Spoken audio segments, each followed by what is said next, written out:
南无本师释迦牟尼佛。南无本师释迦牟尼佛。南无本师释迦牟尼佛。We take refuge in our teacher, Shakyamuni Buddha. The Prajnaparamita Tritaya Sutra. Avalokitesvara Bodhisattva, when practicing deeply the Prajnaparamita, perceives that all five khandhas are empty and is saved from all suffering and distress. O Sariputra, form does not differ from emptiness. Emptiness does not differ from form. That which is form is emptiness. That which is emptiness, form. The same is true of feelings, perceptions, impulses, consciousness.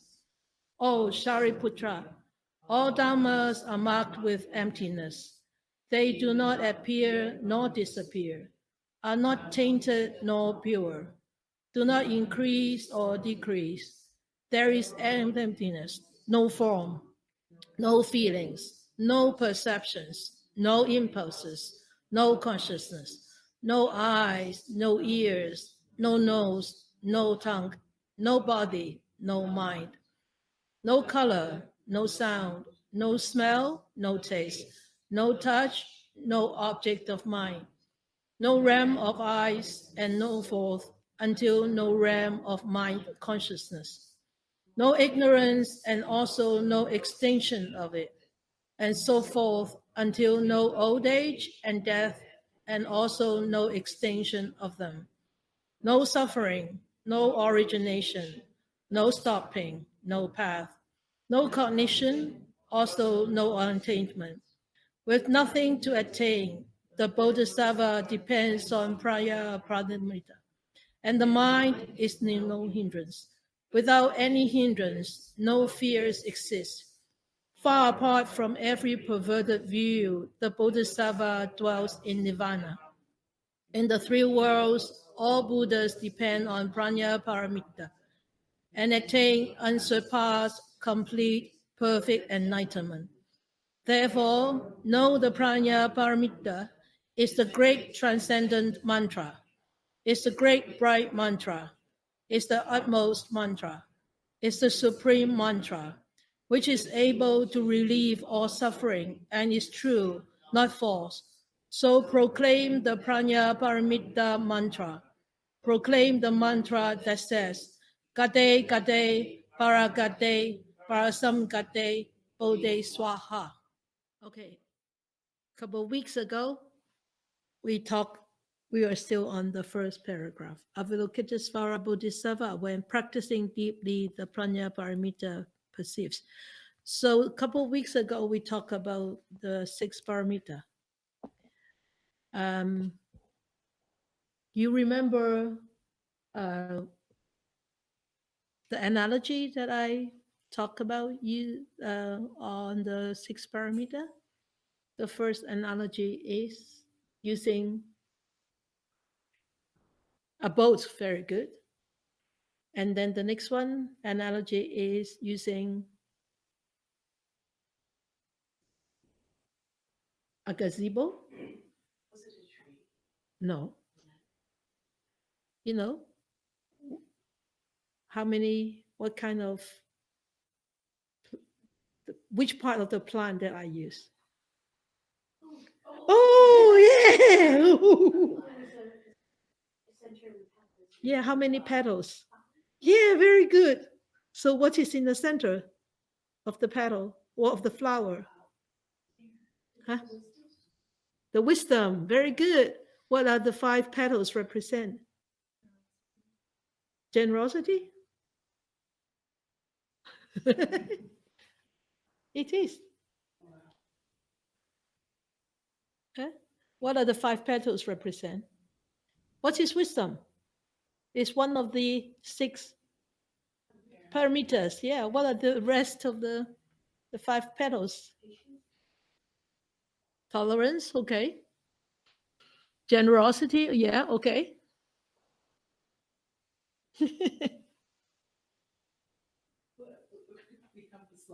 You cannot answer. Honesty? No, that's no. The sixth paramita. Generosity is the first one, okay? What about the second? Huh? Concentration is the last, the fifth one. Morality, the second one. Good. Tolerance, you told about, you said that. Efforts is the fourth one. Yeah, okay. So these are the general, really general foundation that you really need to remember. Yeah? Generosity, morality, tolerance, efforts, and concentration. The fruition of all these five paramitas support or allow this wisdom to come. Yeah? So wisdom is the fruition of all the five paramitas. So remember, so the five together is like the five petaled flowers, which the center holds the five petals together. Yeah? So two analogies to the six paramitas. The first is the boat. Remember? The boat? Yeah.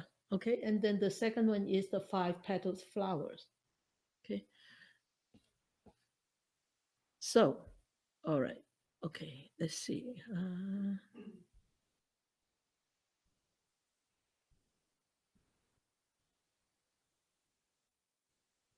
So,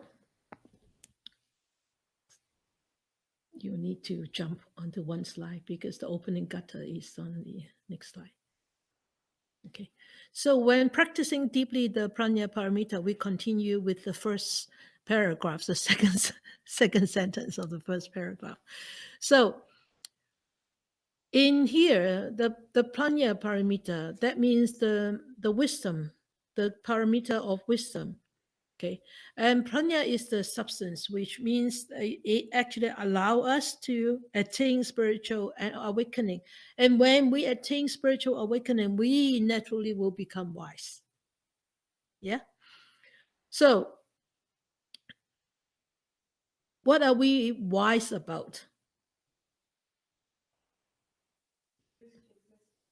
The truth of existence, which is emptiness, right? So the Buddha has actually gave another analogy in relating to the death of emptiness that we actually achieve, and he used three animals. I don't know whether I talked about this before. You probably say no. No, yeah, you have. I haven't talked about that. So let's talk about it again. All right. So as if this is the first time. So remember, paramita is the function and means to reach the other shore, just like the boat. Row a boat, row across the. Yeah. Okay. So which is, we use this marvelous wisdom to actually transform this samsara, keep transforming this state of samsara until we reaches completely beyond it to this realm of true emptiness, true happiness. Okay. So there are three animals, which is analogous to three vehicles of practice. So different vehicle, the first vehicle and second vehicle, and then or the smallest vehicle, and then the second vehicle, and then the biggest vehicle.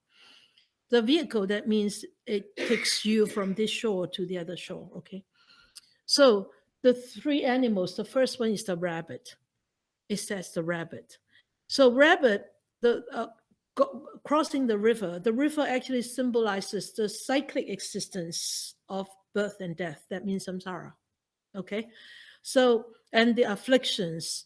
And the afflictions actually is the accumulations from many, many past lives.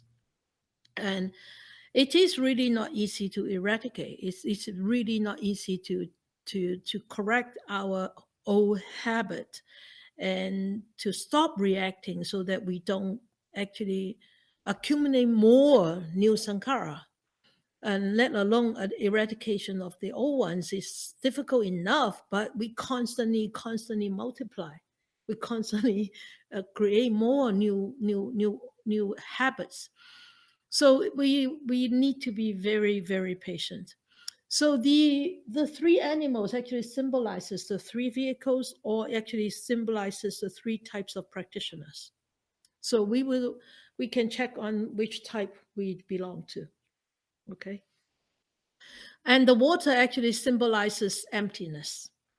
So the depth of the river actually symbolizes the level that we understand emptiness, or we actually comprehend, and actually, or being able to, in our life, being able to actually be mindful of that emptiness nature of life. Okay, so the rabbit. Firstly, the rabbit, we call it the small vehicle. Okay, and this is the sort of lowest, the lowest, the lowest state of a sharp mind. You can call. Okay, so there are three states: the lowest state, and then the middle, and then the highest state.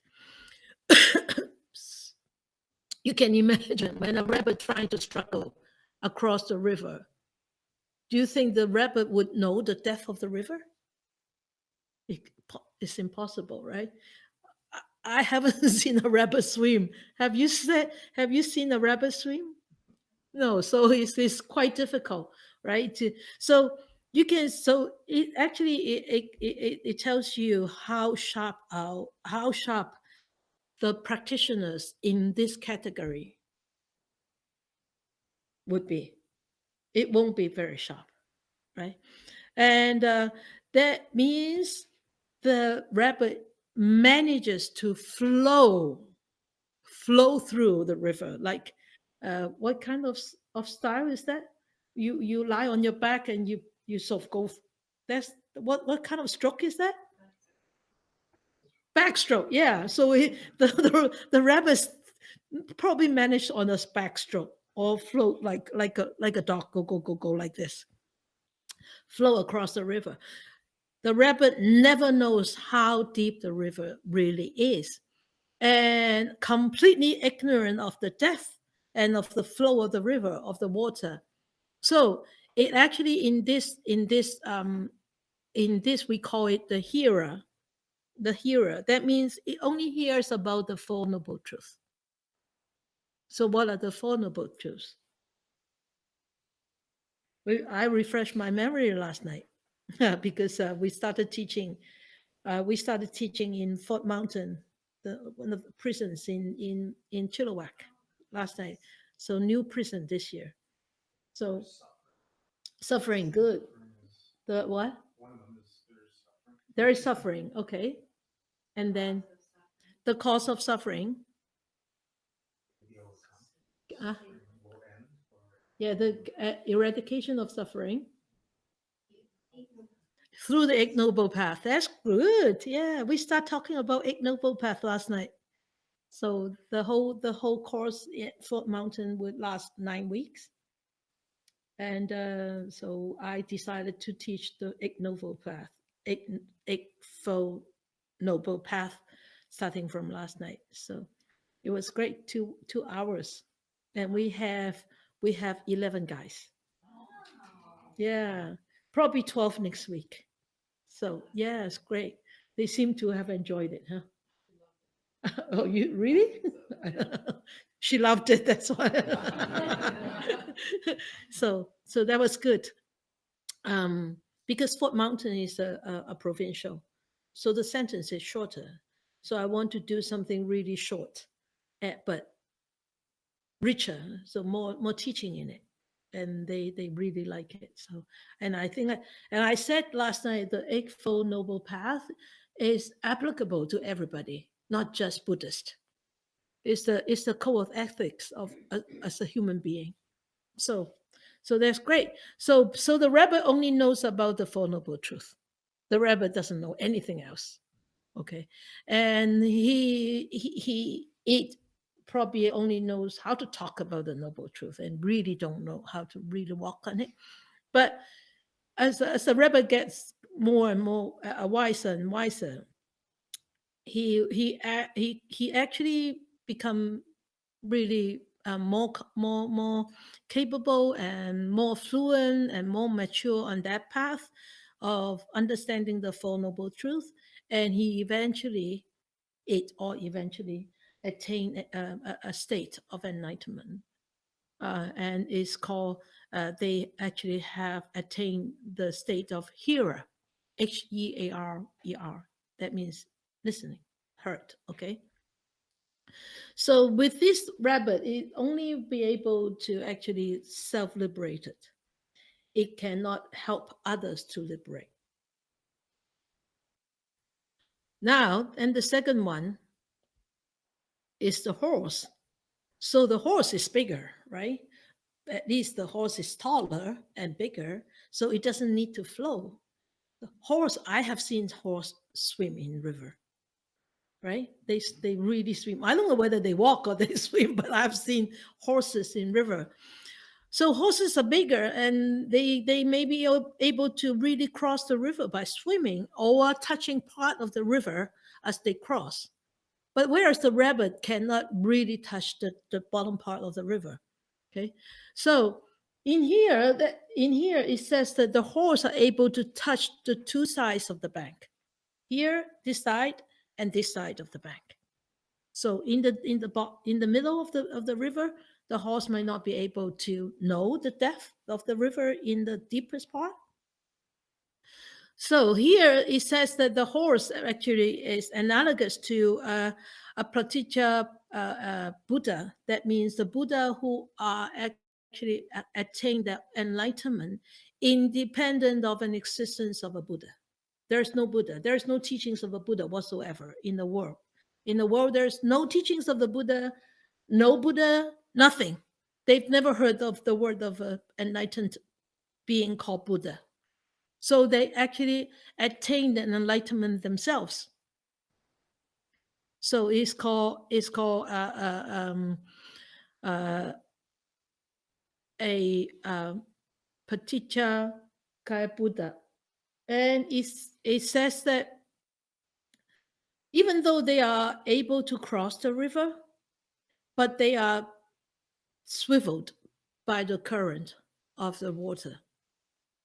So, and this is called the middle vehicle.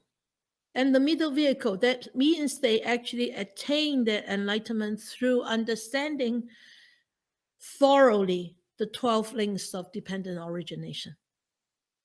Okay, so you probably remember the 12 links by now.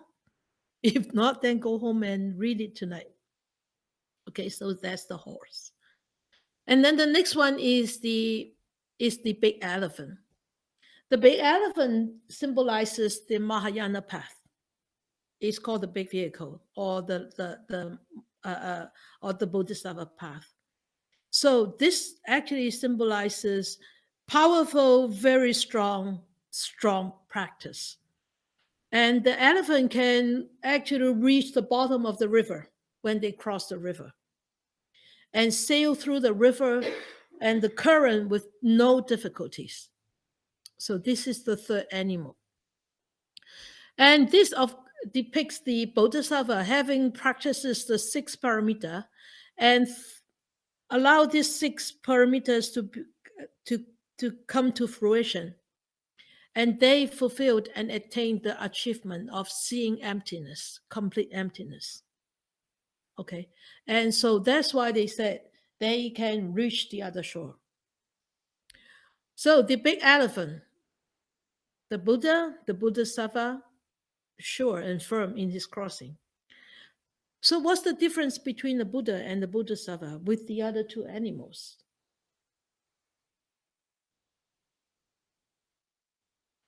The elephant is the only one that can help others. Yes, the elephant is the only one that can help the others. So it not only benefited themselves, allowing themselves to get to attain this enlightenment through this understanding and implementing the idea of emptiness and the knowledge of emptiness and the experience of emptiness, and it also able to help others to actually attain the enlightenment. Okay, so that's the first one, Shravaka. That means the hearer, listening to the Four Noble Truths, and they attain their achievement through understanding the Four Noble Truths. And the second one is the Pratitya Buddha. That means they attain the enlightenment, but they are not able to help others to attain enlightenment. Okay, and then, or this is called Yun Go or called Tok Go. And then the third one is called the Bodhisattva, or another state or higher state of Bodhisattva is the Buddha. A Bodhisattva actually did not want to become a Buddha because they wanted to help suffering beings to be alleviated from their own sufferings.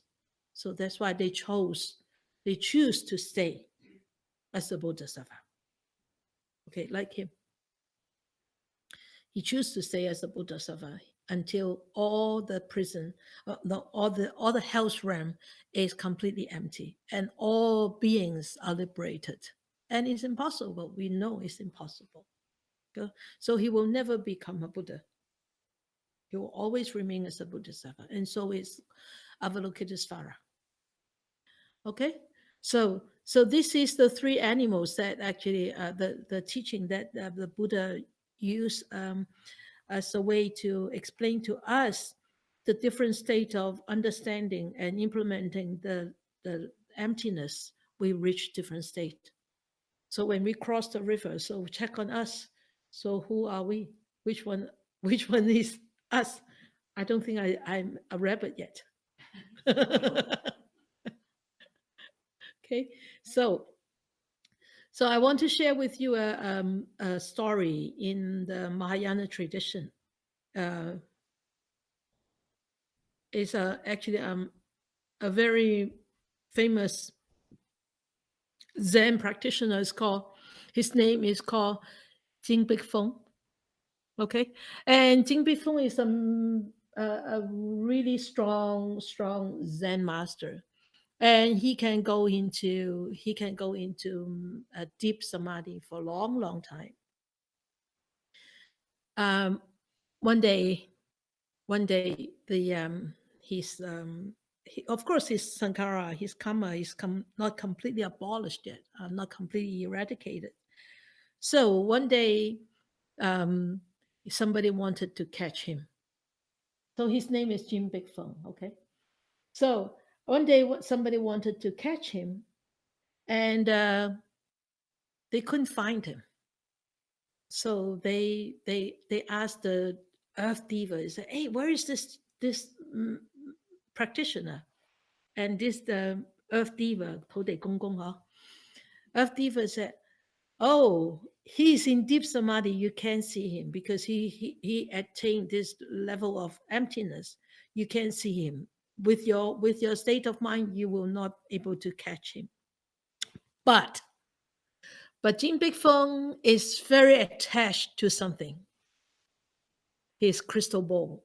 He has a crystal bowl like the bowl that I showed you once. Remember our eating bowl? But you haven't seen it, eh? You see?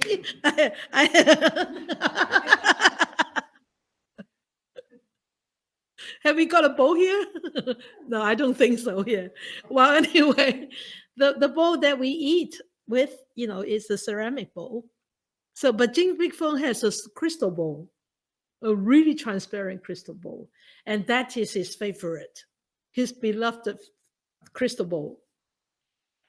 And so the earth diva said, if you go and play with his crystal bowl, he will come.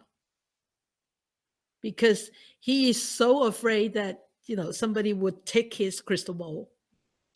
So these little guys went to crank on his crystal bowl. Glung, glung, glung, glung, glung, Oh, sorry.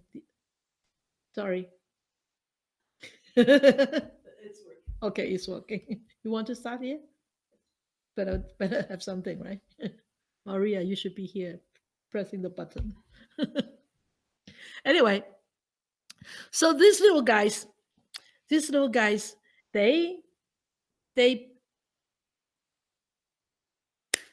play some supernatural power and became little mice and rats. Go and play with the crystal ball. Jingle bell, jingle bell, jingle all along. And this Jing Bufeng said, "Who is playing with my crystal ball?" And he appeared from his emptiness. He appeared as a human being again. And the little guy said, "Ha ha ha, you see?" So they got all the chains out, all the chains, all the ropes, and wanted to tie him down. He said, hey, just a minute, just a minute. I still have some business to do. You can tie me down later on. Just give me a few seconds, right? There is a little difference in the stories. Some stories that give that he bargained to get 7 days. Some stories that he bargained just for a short time. Just let him finish with his business. So whatever, it doesn't matter how much time. And he bargained with this little guy. He said, okay, just give me some time, okay? I'll finish my business now. I'll let you tie me down. You know what he did? He broke the bowl. He broke the bowl and went into his emptiness and disappeared. And and he wrote on the wall. He wrote on the wall this poem. He said, if someone wants to catch Jin Big Phone, that means wants to catch me. He didn't say me. If they say me, then there's a self there, right? He said, if someone wants to catch Jin Big Phone, unless the empty space is tied down with chains and ropes, unless you can tie down this empty space, like this space with chains and ropes. If this empty space can be chained down, only then come and try to catch this Jin Big Phone. You understand this whole poem? That means he already gone into emptiness. How can you tie somebody who is in emptiness, who doesn't have this body anymore? Even though you may be able to tie down this physical body, you cannot tie down his mind. This is just material. Just like when we die, this body goes degraded, right? But you cannot tie down that mind. That mind flows as energy.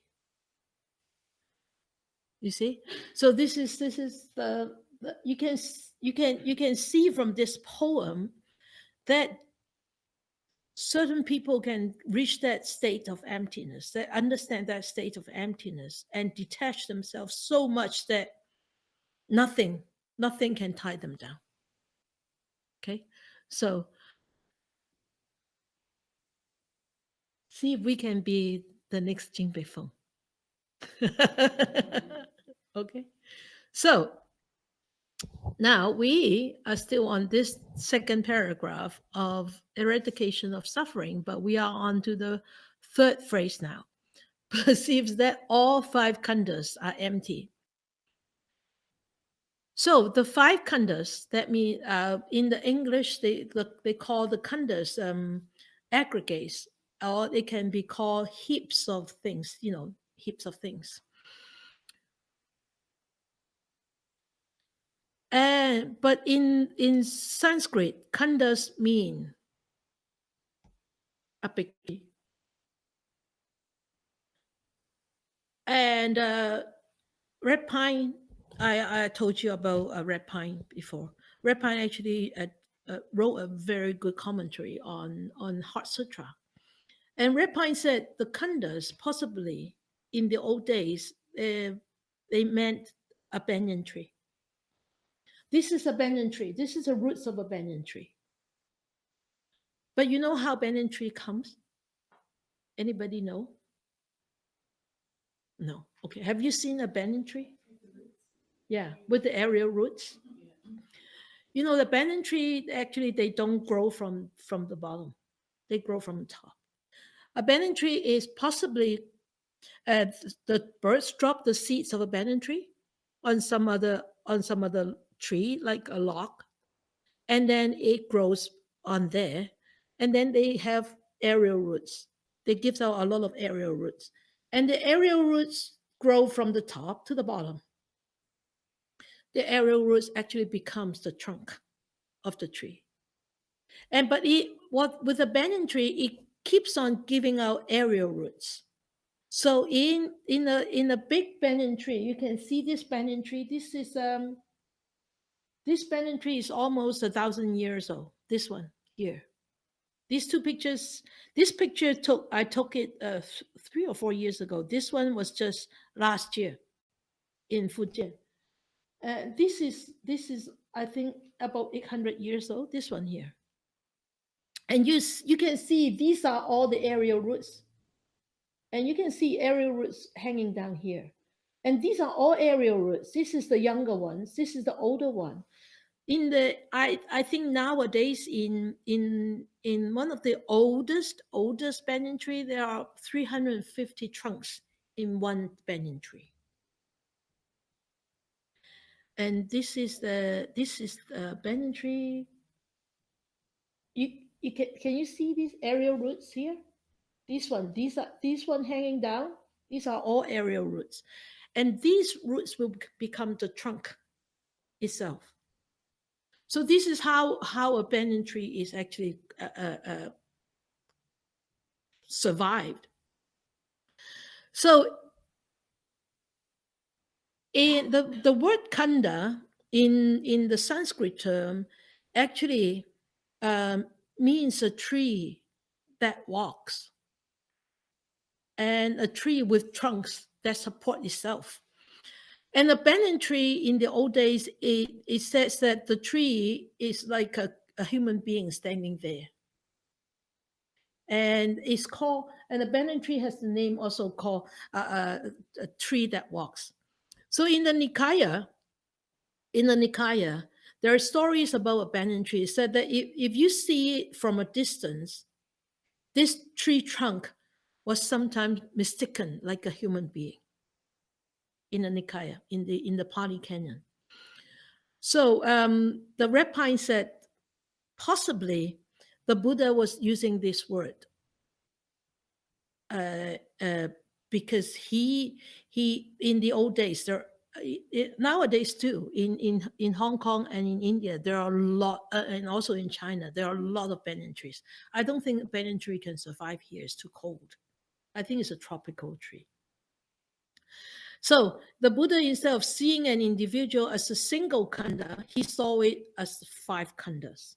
Okay, so he considered this 5 khandas as a person's experience of the world from 5 different perspectives.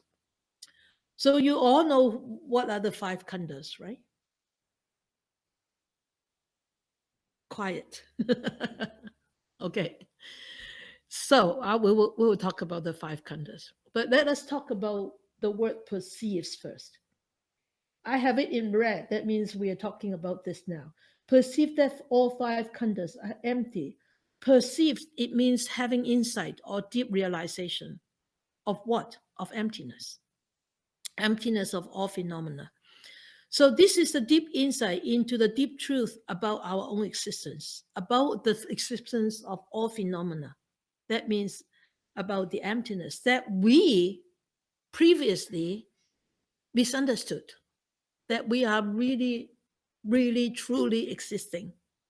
We are existing, but it's only apparent truth. Okay.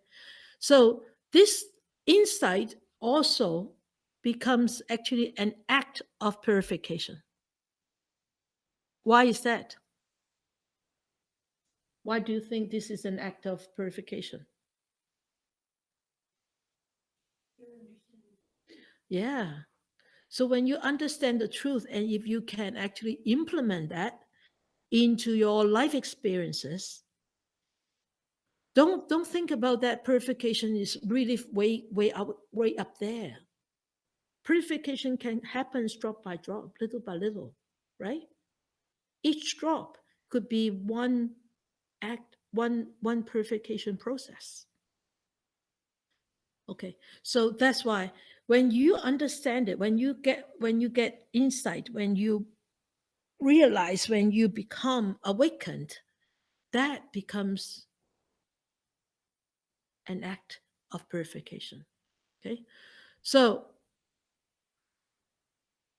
it's really not us as a person who actually realizes this. This is a process of realization. Okay, So it is actually a very pure awareness in our mind. It's not us as a person to become aware. It's the awareness that become an act of purification. Get that? It's a bit difficult to actually comprehend. So why? Because if it is you that actually attain this purification, then you can call, hey, I have attained this, so I can add more alphabets behind my name, after my name. But no, it's that this awareness, that awareness getting purified, or that awareness realizing that truth. So how can you add alphabets to the awareness? You can't, right? It's not possible. And you cannot say, okay, I can give you a certificate. We can't. There's no certificate. Your own realization, your own understanding is the best certificate. It's the ultimate certificate that you can give yourself. So, and the certificate of completion, certificate of attendance is just a mundane thing that fulfills our craving. Oh, I've got this certificate. Okay, dun dun dun dun dun. Put it all up. And you say, oh, I have achieved so much. You haven't achieved anything. If you keep looking at your certificate and think that you have achieved something, you haven't achieved anything. The biggest achievement cannot be actually printed out into a certificate. So don't ask me for a certificate of enlightenment. You get it yourself, okay? Endorse yourself. So, so this perceives the ability to perceive. That means it's the ability of an ongoing process of deep contemplation and deep understanding. And also because of this contemplation and understanding, you attain this deep realization. So I was talking to a student the other day, and she kept complaining about her boss. She kept complaining about her team, and she said, "Oh, I don't know why they are like this, and they are so fake, and blah blah blah blah blah." And she said, "Sifu, I keep practicing, and I keep seeing this." And I said, "Yeah, of course you keep seeing this." I asked her, "So what's the population in this world? How many billions in this world?" And I said, let us say 100 billion, okay? So have you encountered somebody who is enlightened? She looked at me, she said, no. I said, good. I said, okay, so how many Buddhas in this world that we know of? Or are we studying his teachings? One, Sikamuli Buddha, right? So I said, hey, there's so many people and unenlightened beings over there. Can you perceive that truth? That is the truth. That is the truth. Can you realize that truth and keep walking on this path? If you keep complaining, that means you don't actually see this truth. We have to actually come out of it, keep coming out of it, keep coming out of it, keep coming out, keep improving, keep realizing, keep contemplating, keep realizing, keep contemplating, and eventually one day we will understand. We will come out of our own attachment, our own sankhara, right? And because you don't see it, that's why you keep complaining. You keep complaining about others. What about others complaining about you? Right? People is, oh, terrible. That person is terrible. The same story. I said, stop complaining and just keep working. That, wow, yes, if I don't practice, I'll be just like them. So there's an urgency for you to keep on practicing. Remember that, I said. So that's the apparent truth. that there are actually a lot of unenlightened beings, and we are one of them. Yeah, we are one of the unenlightened ones. So seeing this is the apparent truth. Right now, we vow to liberate ourselves from our judgmental thoughts, from our bias, from our finger pointing, and we keep practicing and we keep practicing, and hopefully we start seeing, we start understanding more and more. So the function of this perception or perceives that all five khandhas are empty is to reconfigure our own ways of existence in this world, and how we actually put ourselves. What is our stand here? How we relate with each other, how we relate with people. Okay, so we this perceives is actually a very, very important perspective of our mind, how you place yourself. Okay, so don't keep complaining about others. There is a connection there. If you keep complaining, the connection becomes stronger and stronger. You will never be able to come out of it unless you stop complaining and start to see, hey, oh yes, this connection comes from the past. Maybe I will start to look at it from another perspective and see whether I can actually lighten that connection. Yeah. So perceives that all five khandhas are empty. Sorry, everything come out. Never mind. So we know the khandhas. This one is a Sanskrit word, and this is a Pali word. Okay, so the first one is rupa, or metta, or form, and the second one is vedana, the sensations or feelings, and the third one is sanya, or sanya, sanna, is perception, and the fourth khandha is sankhara, mental formation or volition. And the fifth one is consciousness, vijnana. Okay, these are called khandhas, or five aggregates in English, because they work together to produce a mental being, a being with mentality. These five factors constitute and actually completely explain our existence, the physical and the mental. So, metta, let us look at metta, rupa. So rupa is the metta, the body or the material form of a being, existence, or any existence, okay? So rupa, in any existence, us or a dog or whatever, it considered to be made up by four great elements. So could you please name the elements for me? Earth, good. Good. Okay, earth. What does earth represent? The nature of earth? The bones. And what are bones? What's the nature of bones?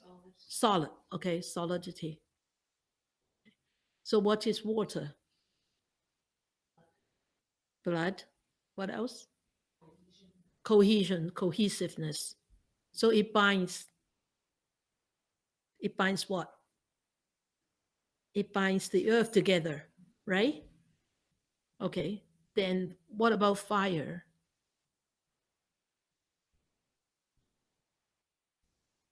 Temperature. Somebody mentioned temperature. Heat. Yeah. It produces heat. So it brings on life.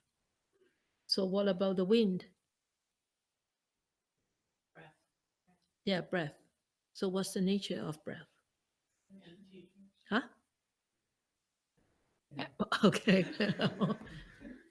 Air. Movement, motion, right? Motion.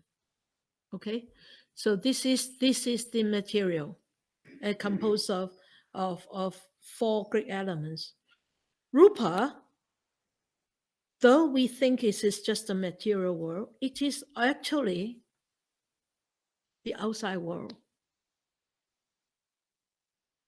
When you presumably that we have an inside world.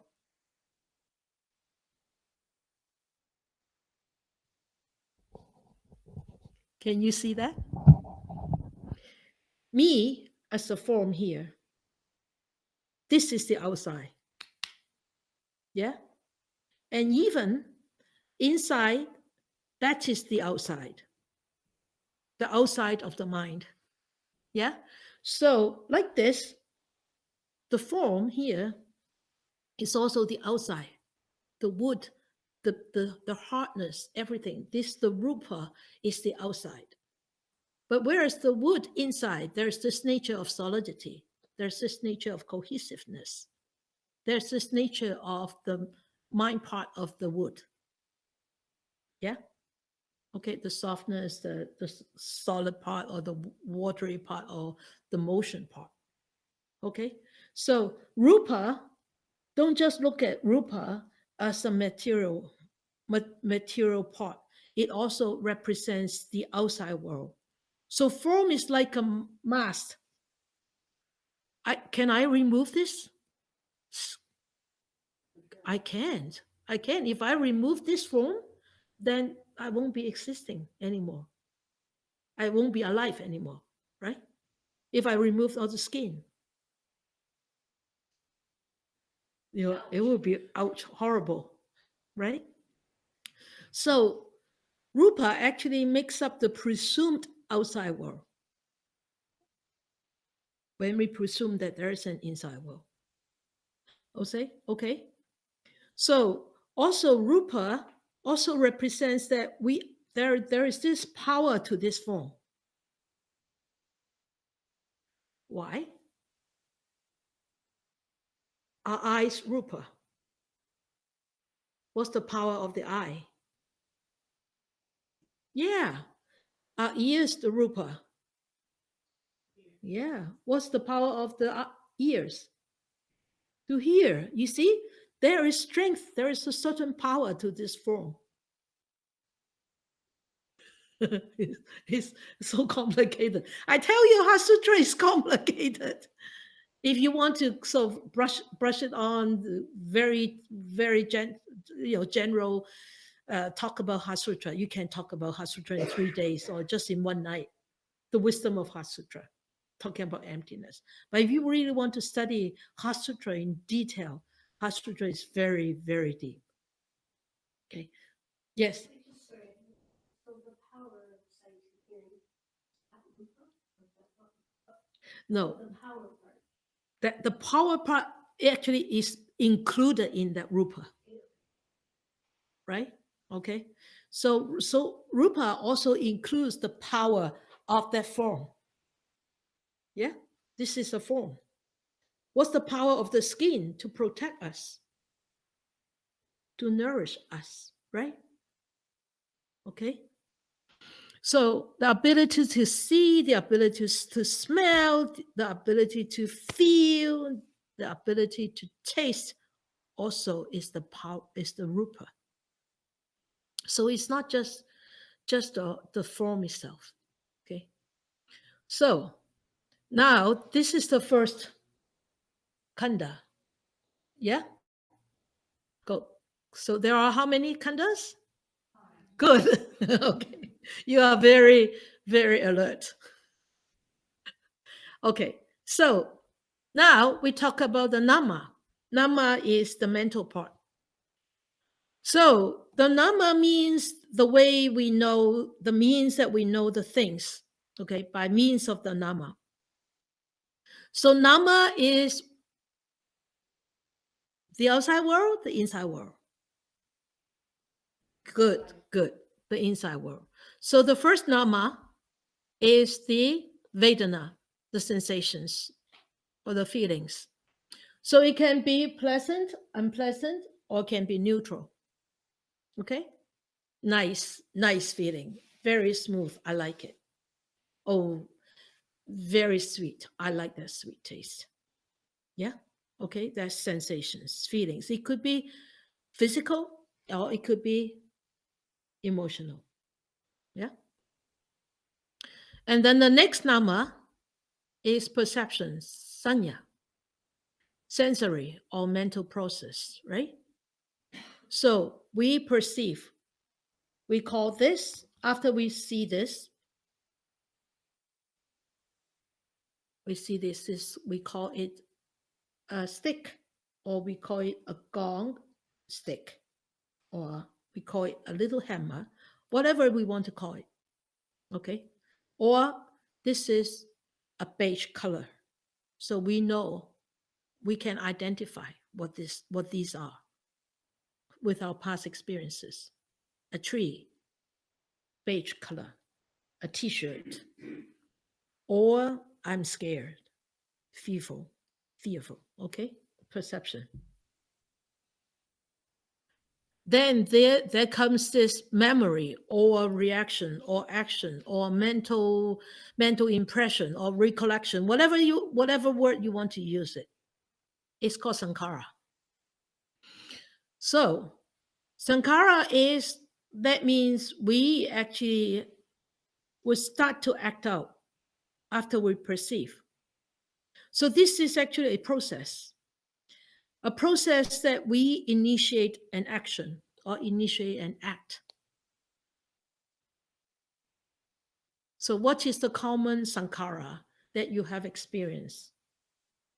Or you can call, oh, well, I mean, some of you, almost everyone except Tissa and Terry, and they haven't said it for personal course. So those this hasn't said one.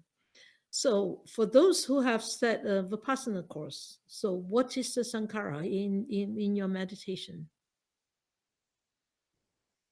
Memories, and then you start to act out. Yeah. React with what? Feeling sensations. Oh, you feel. A memory you can actually go back into it. Okay. But the sankhara is actually a reaction or an action. So when you have this memory coming up, okay, memory come up, you recollect some memory, and then you will start to actually have this mental impression. I don't like it, or I like it, or I'm scared. And then you will manifest itself in some actions or palpitation or yeah. And then you don't like it. And then you don't like it. Then you say, then the teacher said, oh, you what? You not multiply your sankhara. Because like chisel and hammer, remember? Carving on stones, carving on the rock, or writing on sand, or writing on water. It's different, right? Okay. So this is the mental formation. So in here, the Buddha said, or some school said that there are actually 52 different kinds of habitual behavior, reaction, 52 different kinds. Scary. Naming some of them, it could be shame, confidence, indolence, pride, anger, doubt, intelligence, belief, whatever. Okay, 52 different kinds. Craving, greed, animosity, okay, so guilt. So 52. So this khandha actually supplies a template that the perception applies to sensation and form. I'll explain it later. Okay. So the fourth nama is consciousness, vijnana. So this is discrimination or discernment. So we become aware of an object and then we discriminate. We start to actually identify and discriminate its components and its aspects. So how many different kind of consciousness do we have? Where does consciousness come from? Sense source, good. How many different kind of sense source do we have? 6. Name them, please. Eye, ears, tongue, nose. Skin is body. Body, yeah. And then the mind, good. 6 consciousness. I tell you, in terms of the world, in Heart Sutra, it starts from Vedana, or the sensations, or in any of the teaching, sensations, perception, mental formation, and consciousness.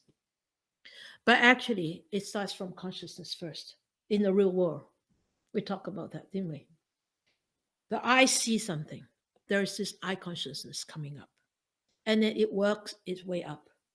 Then there will be an impression, a memory. We call this is what? A tree. Okay. And then we extrapolate the memory of this previous state of consciousness. Oh, I've known this. Okay. And this perception we call, oh, wow, this is called a tree. And this is called red color. Okay. And then the red color is, oh, I like this. Then brings on a Vedana. Okay. And it brings on a Vedana, and it could, because of this Vedana, we could go into this reaction part, the Sankhara part. This Sankhara, this Sankhara part. Okay. So I put that into a diagram, see if you can actually understand it a little bit better. A form. And then a consciousness. So consciousness, the sense source. Okay, the eye consciousness, the ear consciousness, the nose, the tongue, the body, and the mind. And then seeing a form, the consciousness get contact with the form. There's a contact. Okay, so I contact with this form. So the contact, it brings on what? It brings on some mental factors, feelings, perceptions, volition. Feelings is Vedana. Perceptions is Sanya. Volition is Sankhara. You are with me so far? Okay. So when there is this mental factors that coming, the mental factors can start to have contact. The mental factors will create a new consciousness. Because those eyes start to realize this is so-called a stake. So the new consciousness is called a stake. The new consciousness will start to have contact with these mental factors.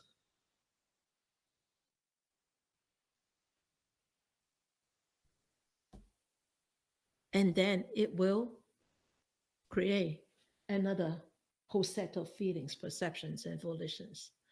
That's why the 5 khandhas are impermanent. Yeah?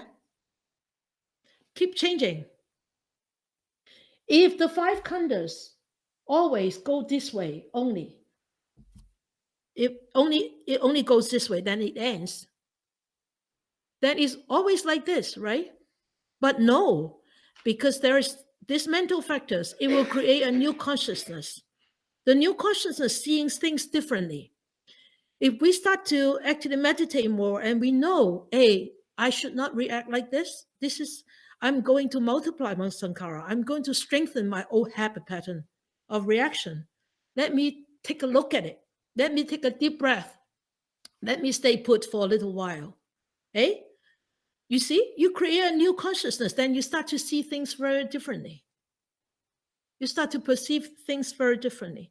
And when this new consciousness start to have contact, again, then it will create a whole set of different mental factors.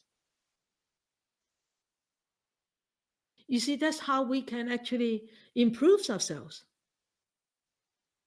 And that's why this actually is a cycle. It's a whole cycle. Some people actually explain it differently, but I understand it this way myself. That's why I explain it this way. Bye-bye. Good night. Yes. Yeah. See you in 2 weeks. Okay. So when this new consciousness is being, bye-bye. So when this new consciousness is being created, it could be on the positive side, it could be neutral, it could be on the negative side. If we are not aware, if our awareness is not strong, and if our awareness is not continuous, then we could easily fall back onto the old self. Okay? I think we'll stop here. You have any questions on this? You need to really sit and try to figure this out. I figure that I actually spent a lot of years trying to figure this whole 5 khandhas out. And only in a few years, I think in the last few years, that actually I figured that out, really, really understand it thoroughly. It's actually very important if you understand it thoroughly, because when you start to meditate or when you start to deal with vicissitudes in life, if you understand this, you will constantly try to create a new consciousness, and you actually turn that consciousness into a panya consciousness, a consciousness with wisdom, rather than with really old sankhara. You know what? When we die or when we were reborn, is this consciousness that goes into rebirth. This whole energy. Okay? So that's why it's so important. Yeah? All right? Good. If you don't understand, tell me so we can further explain it next week. Okay.